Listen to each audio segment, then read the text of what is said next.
కోడి ఇవన్నీ ఏంటి చిరుతుళ్ళు కదా, అవి పిండి వంటల లెక్కలు ఎలా వస్తాయి? అయినా 2:1 నేను నీకు కళ్ళు మూసుకుంటున్నా. ఏమిటో అంతా తిండి మీదే వెళ్తుంది కదా, నేను పండగ కదా, అందుకోసం తిండి గురించి ఎక్కువ వెళ్తాను.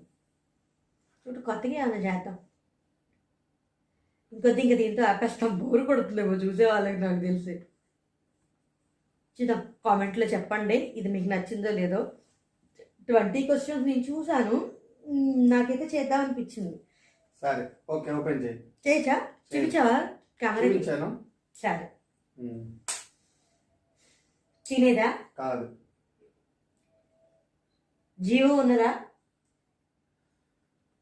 జీవం ఉన్నది. జీవం ఉన్నది కాదు. జీవం ఉన్నది కాదు. జీవం ఉన్నది కాదు అంటే జీవం లేనిదనే కదా అర్థం. జీవం లేనిది అంటే ప్రదేశమా?